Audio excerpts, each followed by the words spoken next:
we do it. Where you catch us that we be in that pulpit. Always catch a vibe, we a movement. You should just subscribe because we too lit. They want that podcast, yeah, they want that podcast. They want that podcast, yeah, they want that podcast. They want that podcast, yeah, they want that podcast. They want that podcast, watch them scream out, ah, yeah. We bring the truth when you need it, like a timely reverend. It's the Pulpit Podcast, baby. Season 4.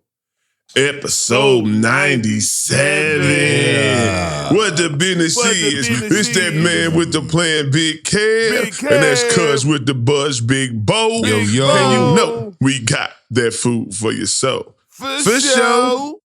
Now, you know, we do a disclaimer.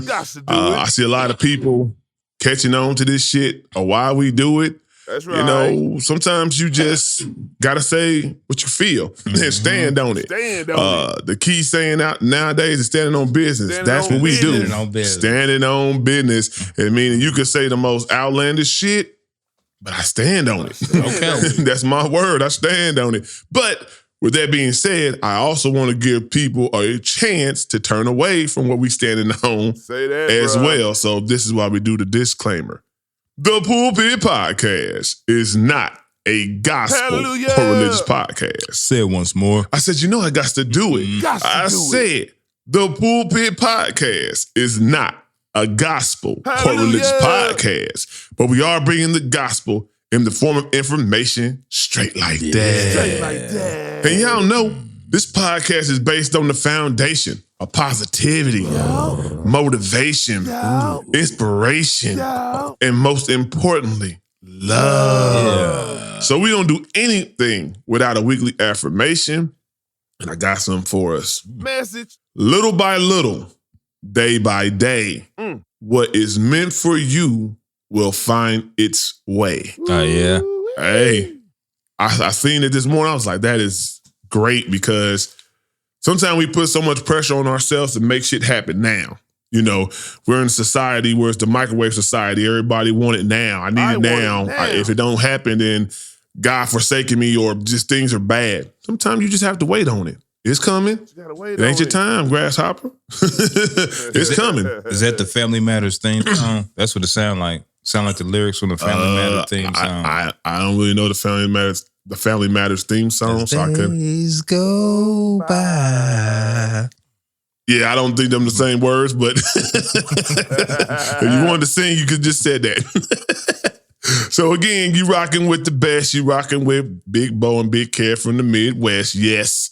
So we gonna go ahead and get into it. Like this week, at the end of the week, like I told you before, everything is fluid around here. Like I come up with these topics and I come up with them by the end of the week, or whatever catches my attention in the beginning of the week. This is how we start the topics for the podcast. But a bombshell was dropped 2 days ago.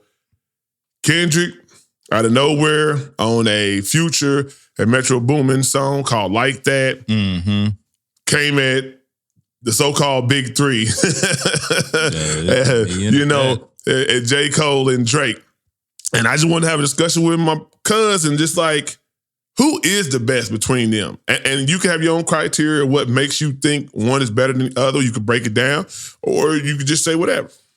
I mean, it all depends on what you like. I'm talking about you. Your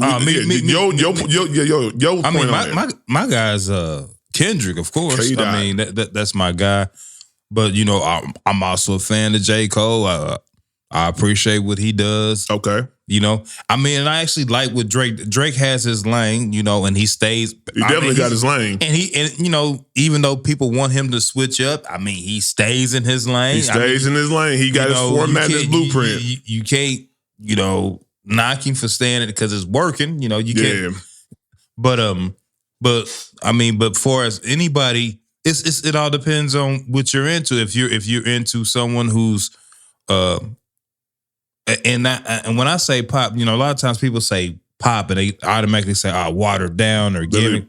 No. They think it's Britney Spears. Drake, when I say pop, he is the status quo as far as pop. Yeah. Like even songs that are not pop songs, become pop.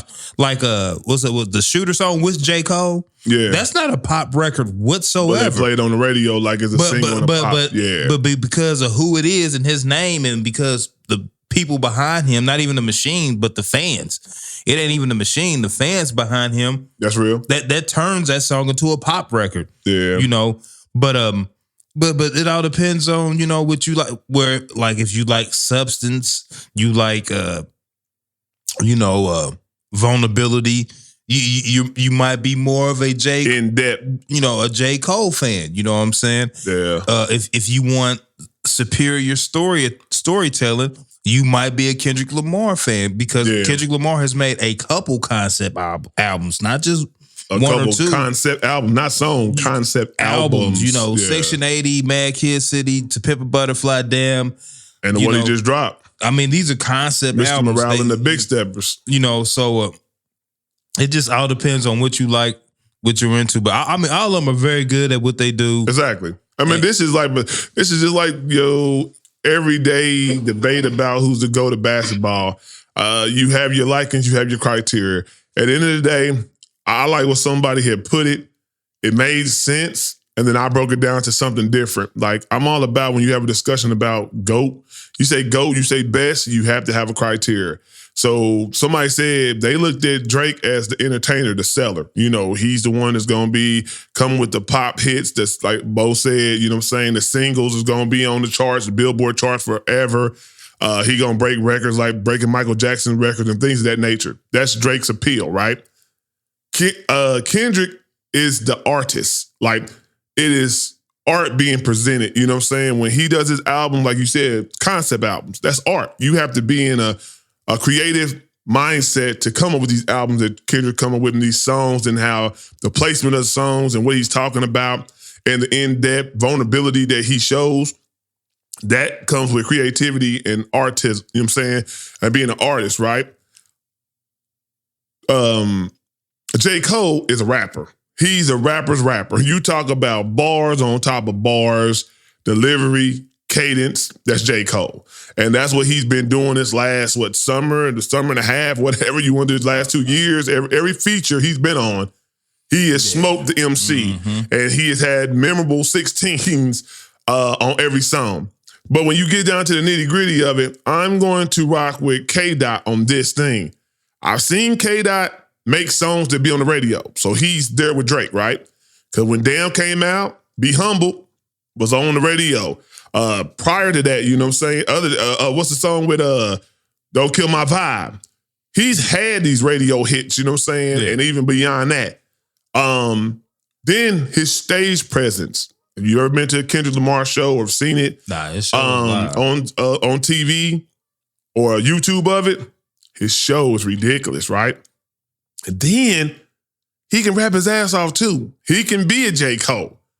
Like Bo said, his concepts don't let him be a J. Cole all the time, because he's going into a creative lane where this song don't call for you to be an MC killer, you know what I'm saying, bar for bar. It calls for you to be vulnerable, you know what I'm saying, and show depth and personality, you know what I'm saying, and things of that nature. So when you do it, I know everybody gonna have their reasons for who they pick, right?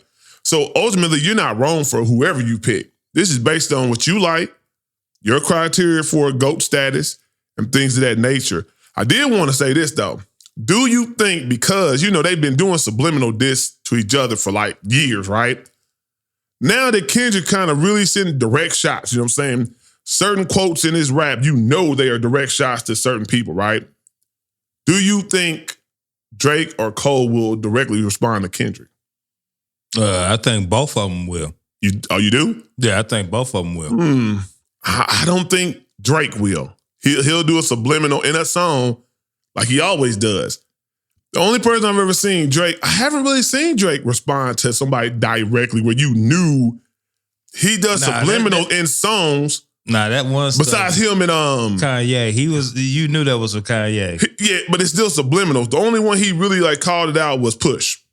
That's the only one that they really, really like. You knew it was a beef.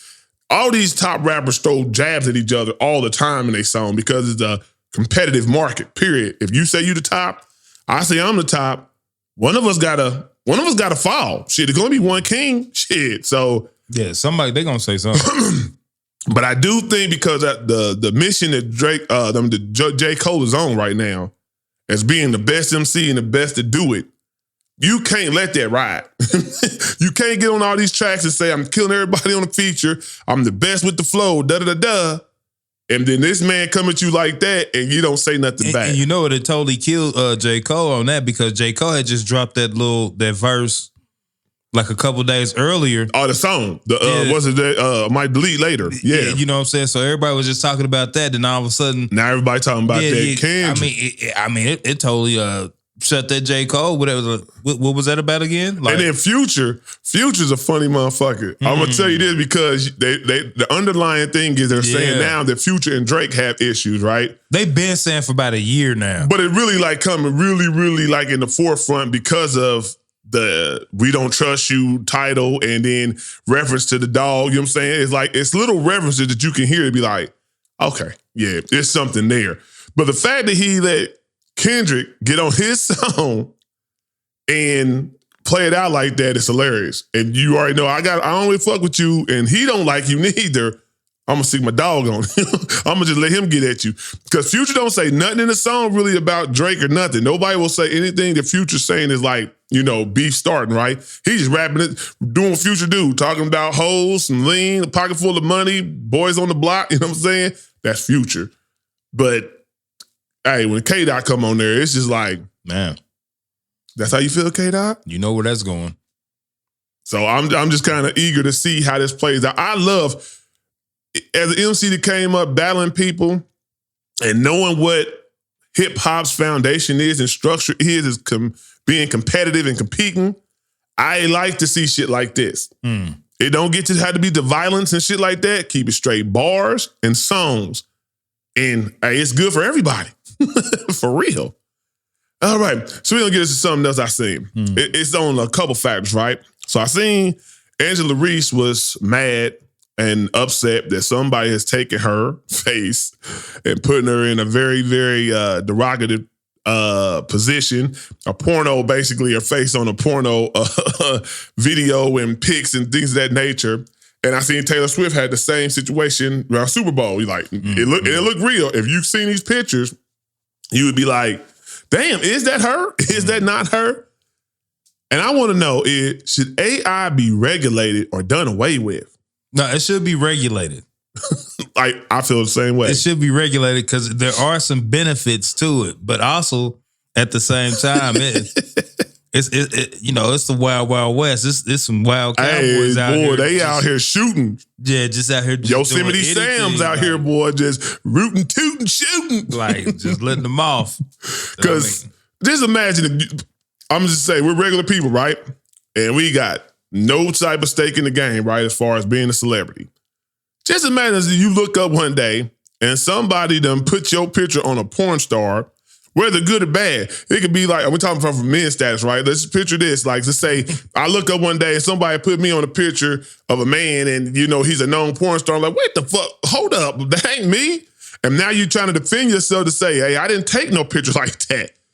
It's so crazy that people can take your image and make it into a whole nother image and it can blemish your reputation. I'll be like, that's all me. Well, if it's flattering, like, yes, girl, this ain't fake. They like, is that you? Now, yeah, if a man did it though, if they put you right, you get a well-endowed porn star, be like, yes, girl, that is me. I got freaky on a Saturday night. I took a picture of my shit and it got leaked. That's all me. Oh, that's silly. But no, it's just crazy.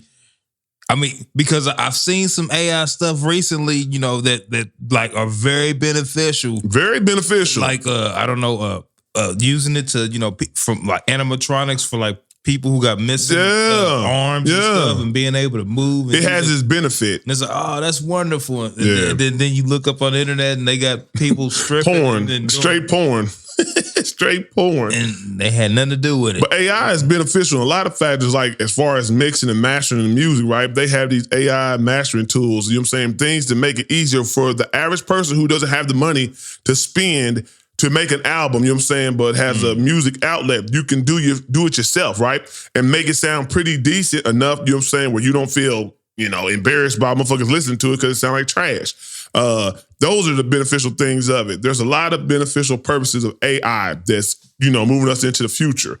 But of course, whenever you introduce something of technology into that mindset, you're going to have these motherfucking slick bandits. They're going to use it for bad or use it for their baiting. You know what I'm saying? That's basically baiting right there. You know what I'm saying? It's like, oh, I'm going to put Angela Reese on here and I'm tag her. Now my page is going to jump because I'm the first one to put this picture of Angela Reese. Fake or not, I'm bringing traffic to my website, my blog, whatever it may be. Hey, it's the cash cow. You know what I'm saying? It's the world we live in now. You know what I'm saying? And, clout chasing is at an all-time high. And that's just another form of clout chasing. But just imagine, especially for women, if you're a private person, like you ain't showed no skin in the game, no nothing like that. And next thing you do, you wake up and it looks so real. This shit don't look like Photoshop. You know what I'm saying? Like the AI has basically upgraded the Photoshop, you know what I'm saying, dramatically. Like, you see people like, nigga, that ain't real. That's Photoshop. Look at her head. Look at her arms. Like, you tell somebody Photoshopped it, right? Because certain little things in the photo that will give it off. And this AI shit is seamlessly. it looked like, hey. And then another thing I was thinking about was, I don't know if you be on Facebook where you see those AI little apps that will do somebody's picture and make them look like totally skinny, totally blemish free. You know what I'm saying? I mean, I've seen them, but. And my thing is this. It's okay to do maybe one, maybe two. You know what I'm saying? As far as like, I just want to see what it look like, what it do, you know what I'm saying? Funny joke. If you post this shit every day, then I think it's telling a bigger story. It's saying like, if you want to be like that, go lose some weight. or do something. If you want to see yourself like that to post it like in mindset of getting likes and you like the appearance of it, that's telling you something. That's telling you, hey, you might need to change your appearance, you know what I'm saying, and do it yourself. Yeah, I don't mess with him.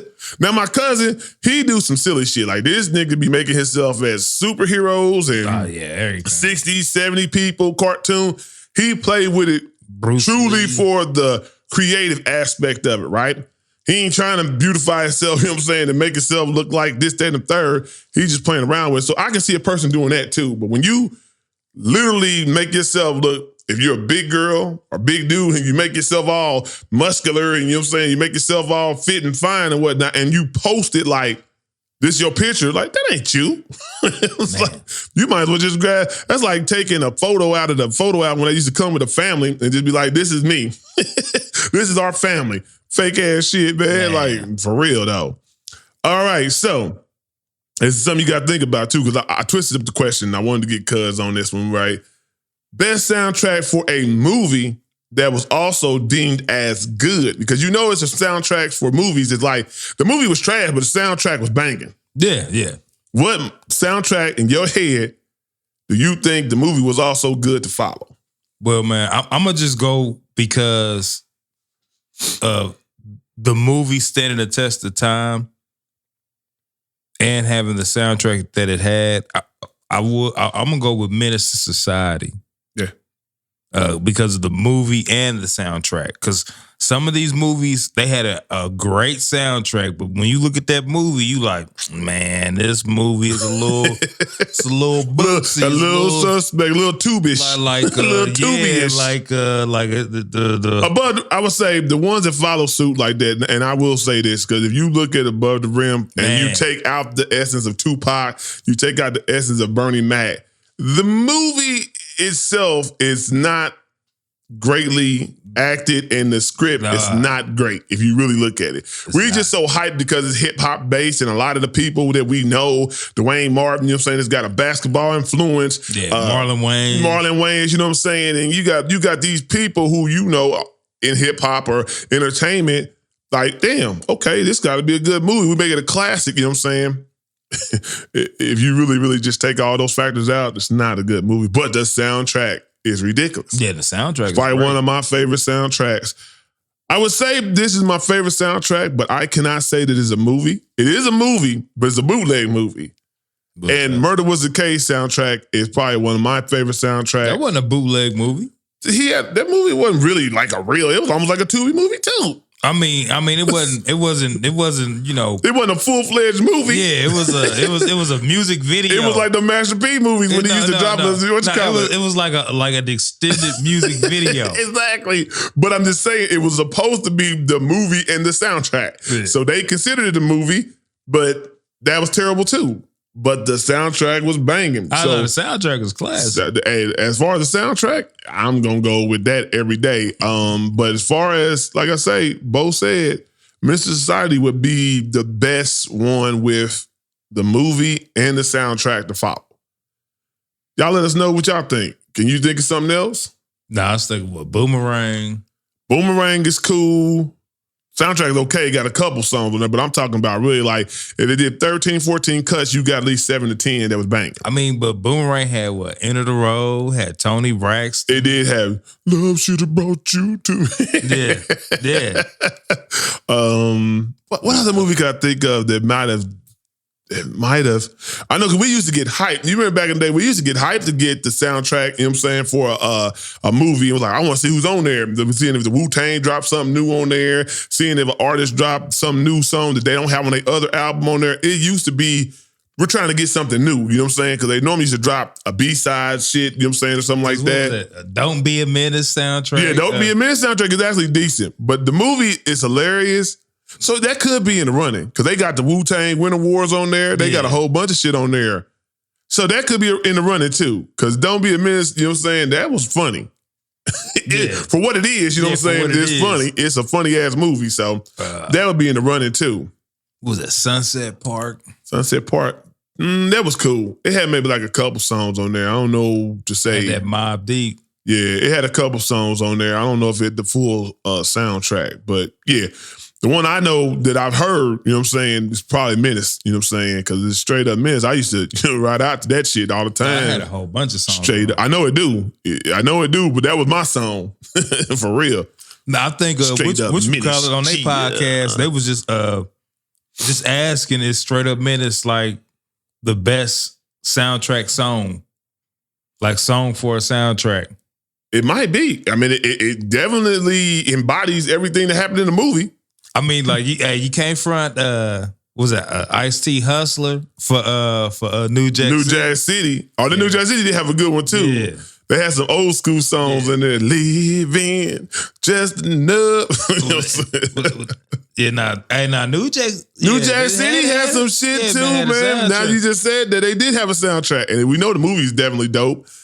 Hey, so that's was that I'm Dreaming? Was that on New Jack? Yup. If I'm dreaming, Christopher Williams. Yeah. Then leave me alone. Yeah. You got to throw New Jack City. Hey, okay. Yeah.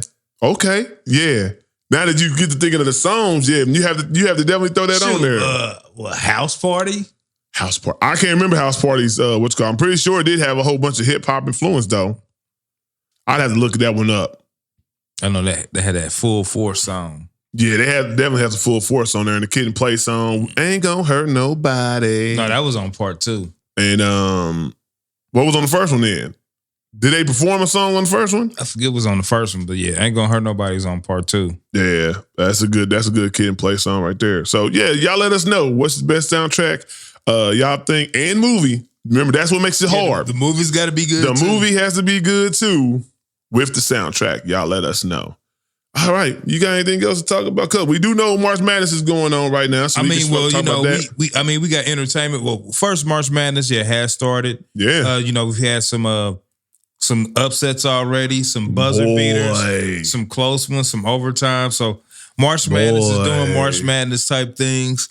But I was going to talk about on the entertainment side, the little Freaknik. The Freaknik joint. Yeah, it did just drop Friday.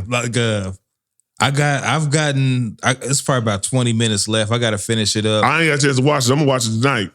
But it's cool. No, it was so funny because I got to go to Freaknik. But like we was talking about this earlier this week, and like I was even saying to myself, I was like, I think the biggest year might have been 94. Mm-hmm. And I remember, shout out my homeboy, his big sister, Nikki. She had went to Freaknik that year.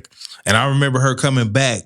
And this is almost around this time, 12 20 years ago. Mm-hmm. And she just talking about everything that went on. And then like watching the show and with the dudes and with the people, they were saying the exact same thing that she said. Like the traffic was just so bad you couldn't move. So everybody just basically just got out their car. And it was a party wherever you was at. Highway, that's what I heard. At the street. Yeah. I mean, like just the way she explained it, they was explaining it the same way. Like this is how I didn't get a chance. I didn't get a chance to go, but I've heard lots of stories back in the time when people was going and riding out to it, and I just want to see if it meshed up with the stories that I heard. That's what you know what I'm saying. So and you know what? I got to go down what 96, like when it was starting to, die down. Cause like, I mean, like the first night it was like people getting, killed, shot. I know it was some shootings. I ain't gonna say actual deaths, but there were some shootings like the first night I got down there. Yeah. But it was still like, it was just a party everywhere. I mean, like we were, I was with like a group of people from Michigan. We going to the grocery store, we grabbing stuff, heading back cause they lived off campus. And I mean, it was a party in the grocery store. It's a party everywhere.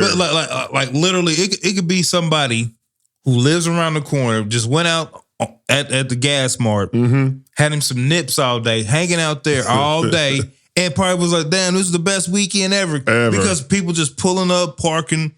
People just had, and it wasn't violent. Like it wasn't a lot of violence. I heard that's one thing about it. Like nowadays, you can't handle shit like that. Somebody gonna get shot. It's gonna be a fight. I'm pretty sure there was fights. Then the thing about it is, fights that happen is people just knuckle up, do their thing, and go on partying. That's what we want. You know what I'm saying? Get back, shoot the fair one, and chill. The gun violence is what makes the party stop. So to see all these people in one spot, couple spots, they're just there to party and nothing else, not to rep they set, not to show they said got this and got that, so they bring in firearms, is a beautiful thing. And it was a beautiful thing in time, really, you know what I'm saying? Even though people gonna make it just about the sexual, underlying of it, I think it's dope. But not watching the, when you watch the show, they really break it down where it came from, the true beginning of it or whatnot. So like for those who thought it was supposed to be what it kind of turned into, a big ass orgy. It really came from some good, like basically just black folks getting together, especially celebrating their blackness, really. Sorority, fraternities. Yeah. You know what I'm saying? Paying homage to them. And where it started from, and then it just grew into a whole lot of other Black stuff. excellence. But it was. I'm glad I got to experience, and it was just something I had just thought about. Just not realizing this. What Freaknik did also too for HBCUs. I will say that. We've talked about like shows like A Different World. Yeah, we just talked about them a couple weeks ago. Freaknik is also, you got to throw that in there too, as far as like. The HBCUs that was something that kind of like became common, like I don't know, rites of passage. Like if you go to a black school and then you go to Freaknik. Yeah, you know what I'm saying? Because like, that sounds about right. You know what I'm saying? Because like here it is. When I went down there, and I just thought about it this morning. I was like, I'm down there with 3 other dudes. 2 from Michigan, 1 from Columbus, Ohio. We're all freshmen at Central State University. We're down here hanging out with 2 girls.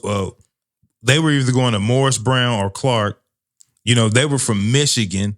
You know what I'm saying? Like, here it is, these Midwestern folks who are trying to get upper education down in Atlanta, just at this big old party.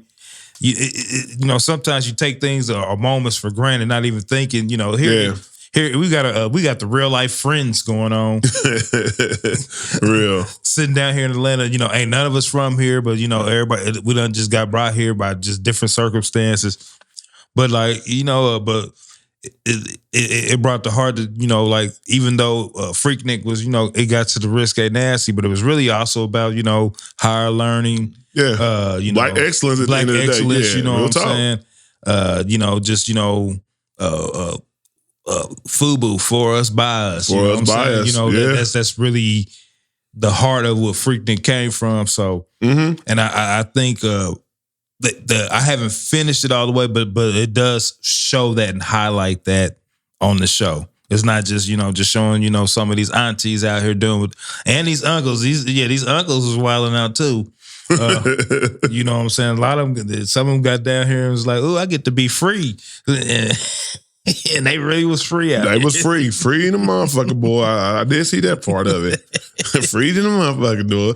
But when we talk about the March Madness, I honestly say this. I mean, it's getting into it, so it's just not getting into it. We've got a couple upsets. Kentucky lost to was it 13 seed? Then lose to Oakland. I think that was 14. 14. Was that a 14? I thought it was 13. It could be 14. But it was Oakland, right? Oakland wanted to beat Oakland. Yeah. Oakland beat them. They was talking about Calipari's job and should he be the coach still because he's had terrible first round exits. You know what I'm saying? And didn't even make it 1 year out of the last 4 years. So he definitely on the hot seat. Purdue took care of their business last night. A lot of the top dogs is taking care of their business. Been a couple upsets. Auburn lost yesterday. They shouldn't have lost, you know what I'm saying? So it's been a couple upsets, but I'm like really, matter of fact, as we speak, she's playing now.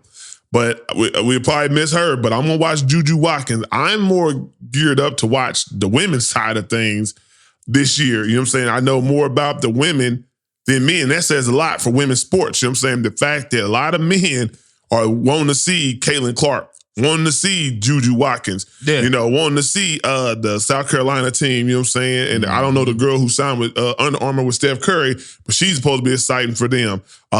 Paige Beckers from UConn, you got, what's the other one? LSU, of course, you know what I'm saying, with Reese. And the other girl, I can't say her name really, the one that got into the little situation, the little scuffle. She's the other popular one that would be rapping.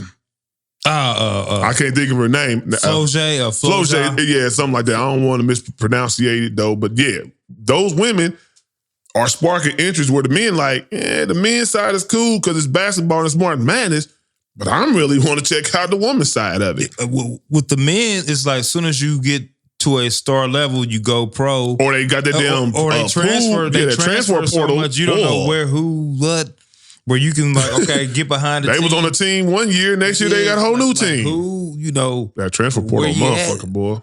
So, and like the women, they have the same thing, but I'm pretty sure the NIL money is a little higher. Yeah, on the men's side. NIL, So the women, if you get to some of the women though make I think Caitlin Clark and Reese but if you're at a good school. Yeah, that's generating good revenue. It's gonna boost it up. Like if you're at a LSU who's got the football team behind them, they got a good following too. Yeah, you know what I'm saying. Are you transferring? You gonna stick on this? Nah, you gonna stick it out. Even with South Carolina got something built. You know what I'm saying? Right. Even if they got a legend coach, so it's the coach too that brings about the the press and the fame as well. Yeah, South Carolina's turning into like a. UConn, like a UConn, Alabama, where that coach is going to put you in a position to have a chance to go for a championship.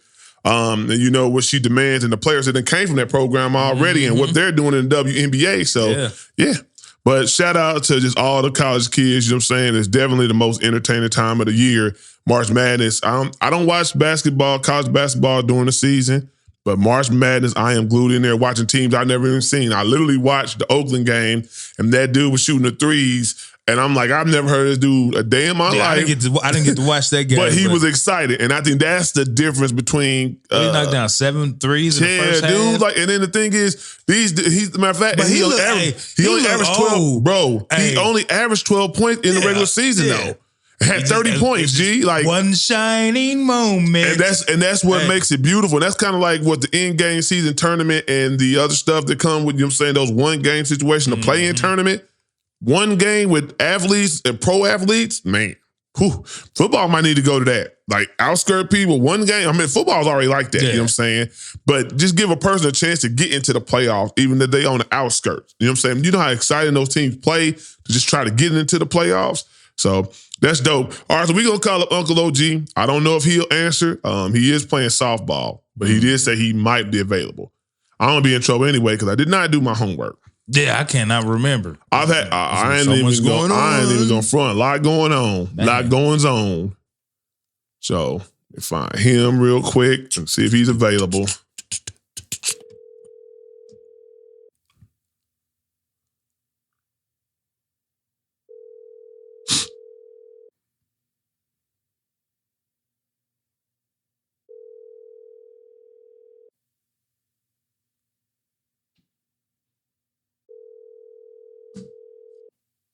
Remember, I said he was playing softball.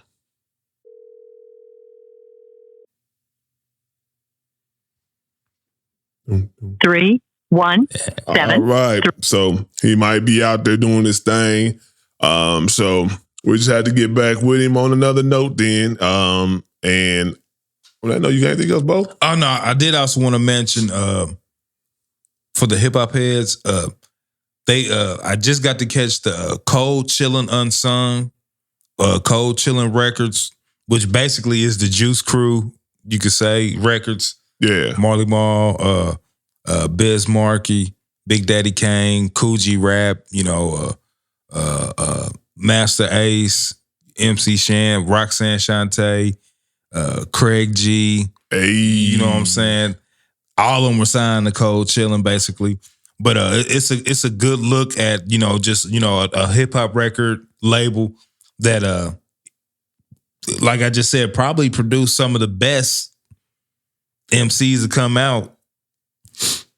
And like the labels kind of looked under, like the Uptown Records, the Def Jams, even the Bad Boys, other record labels that came out of New York kind of overshadow this record label, which, produced, man, I mean, probably, man, like that's just those are all-star Hall of Fame. You can even put like a couple of them like in a lot of people's top 4. Right.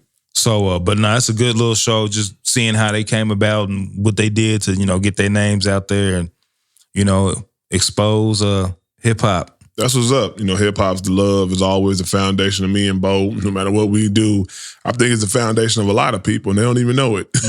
How you move, how you act, how you interact has a hip hop influence most likely. So we're gonna go ahead and let y'all get out. Like I said before, we always bring some type of content and just something for y'all to think about. I always just try to come at different angles, just give you something to talk about, think about, and until the next one.